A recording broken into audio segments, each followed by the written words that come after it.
알아두면 좋은 경제 뉴스 이해하기 쉽게 전해드리는 경제 속 시간입니다. 이성일 선임기자 나왔습니다. 안녕하세요. 네, 안녕하십니까? 네, 오늘은 통신사, 통신비 5G 이런 얘기죠? 네, 맞습니다. 지금 쓰시는 게 혹시 4G인지 5G인지 혹시 아시나요? 5G로 알고는 있습니다. 아, 예. 좀 꽤 빨리 좀 바꾸신 편인 것 같습니다. 네, 그 5G 그렇습니다. 통신 서비스가 작년 4월에 세계 최초로 이제 시작을 했는데 지금 이제 1년 4개월 지났잖아요. 현재 가입자가 865만 명 수준이라고 합니다. 이동전화 전체 가입자 회선이 7천만 개 정도 되는데, 그러니까 이제 막 10%를 넘어선 이제 초기 단계죠. 그러니까 하지만 세계에서 처음 서비스를 한 덕에 가입자 규모는 또 세계에서 가장 또 크기도 합니다. 국내 업체들이 일찌감치 뭐 그랬고요. 그러니까 아이폰까지 이제 최근에 5G 첫 모델을 내놨기 때문에 가입자 증가 숫자 이건 이제 앞으로는 좀 가속도가 붙을 전망입니다. 네, 그런데 통신비 관련 논란이 또 있었죠. 그렇죠. 국감에서도 논의가 됐던 것 같은데 맞습니다. 네, 통신비 관련해서 어떤 점이 문제였던 건가요? 그러니까 단순히 그 요금이 비싸다 하는 그런 문제는 아니었던 것 같고요. 네. 그러니까 비슷한 데이터량을 쓰는 그 요금제끼리 서로 비교해 보면 4G 때보다 5G가 좀 싼 것도 사실이거든요. 근데 그런데도 이제 국감에서 질의가 이어진 데에는 그 요금제 종류가 좀 다양하지 않다. 또 3, 4만 원짜리 이 저가 요금제가 사라졌다. 뭐 이런 지적들이 있었던 겁니다. 그 국감 이후에 통신사마다 새로운 요금제를 도입할지 검토하겠다. 이런 얘기들을 했으니까요. 결과는 좀 시간을 두고 지켜봐야 할 것 같습니다. 네, 사실 저가 요금제 사라진 거에 대해서 아쉬워하시는 어르신들은 되게 그렇죠. 많거든요. 예, 예. 저처럼 많이 안 쓰는 사람도 그렇고요. 네. 어쨌든 5G 스마트폰을 쓰는데 속도가 그만큼 빠르지 않다. 또 네. 연결이 잘 안 된다. 이런 불만이 사실 더 근본적인 문제 아닌가요? 그렇죠. 예, 5G 스마트폰을 쓰면서 LTE망에 접속을 한다. 네. 그런 옵션을 이용하는 사람들도 좀 많고요. 그러니까 이게 뭐냐면 스마트폰은 5G인데 전송 속도는 여전히 LTE다. 뭐 이런 얘기가 나오는 그 이유고요. 5G 가입을 했다가 나중에 4G로 돌아가는 그런 사람들 서비스로 돌아간 가입자들도 꽤 된다고 합니다. 네네. 그 접속이 잘 안 되는 이 5G망을 계속 쓰면은 배터리 소모가 빠르다. 뭐 이래가지고 아까 말씀드렸듯이 그 LTE망 무선 접속을 하는 그런 옵션을 선택하는 이용자들도 있는데요. 그 이런 일이 벌어진 표면적인 이유는 그 원인은 서비스가 아직 초기라서 5G 기지국이 충분히 깔리지 않았다. 이런 데 있는 겁니다. 그래서 이 통신망에 대한 투자를 하면 차차 나아질 거라는 뭐 설명을 업계나 정부나 또 하고 있기도 합니다. 네, 근데 원래대로 원칙대로라면 네. 기지국을 충분히 깔고 통신망에 대한 투자를 하고 나서 소비자한테 팔아야 그렇죠. 보통 상품은 그렇잖아요. 그렇죠. 이렇게 서비스도 충분히 준비가 되지 않았는데 왜 출시를 한 건지 물어볼 수밖에 없을 것 같은데요. 그렇죠. 그리고 사실 완벽하지 않은 상태에서 지금 서비스를 시작을 한 거니까요.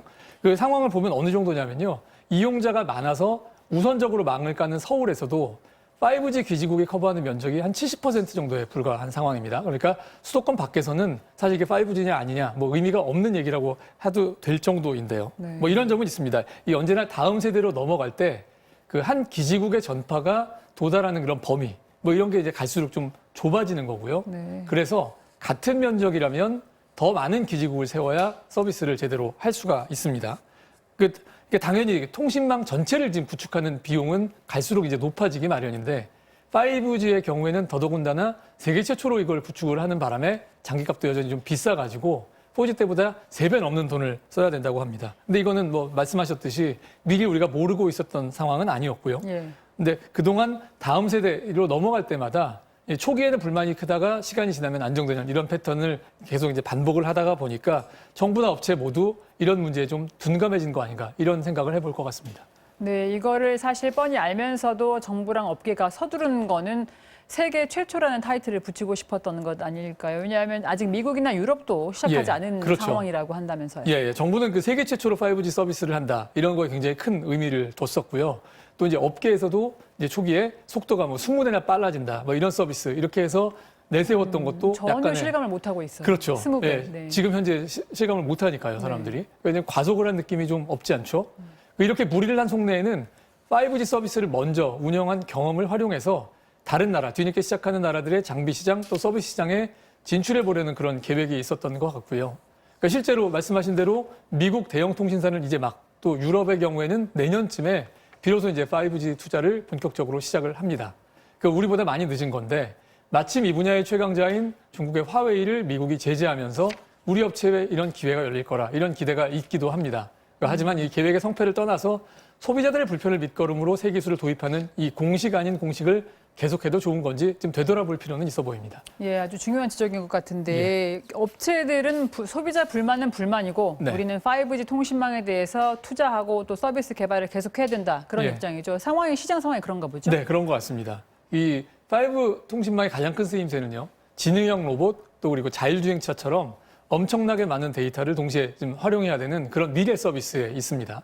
그래서 자율주행차 같은 경우에는 보면 주변의 차량 또 혹은 그 중앙의 서버와 지속적으로 또 빠르게 위치 정보를 주고받아야 안전하게 운행을 할 수가 있거든요. 네. 또 그 단순해 보이는 그 물건 나르는 로봇의 경우에도 움직일 때 그 나르는 물건의 양, 위치 정보를 중앙 서버에 업데이트하기 위해서는 또 용량 큰 통신망이 필요합니다. 다들 아직 손에 잡히지 않지만 또 포기할 수 없는 차세대 기술이라는 점에서 소비자 희생, 또 업계와 정부의 투자를 어떻게 조율할지 이 중요한 과제가 아닐 수 없습니다. 네, 저는 소비자라서 그런지 소비자 쪽에 방점을 좀 찍고 싶네요. 아무튼 네. 오늘 말씀 잘 들었습니다. 고맙습니다. 감사합니다.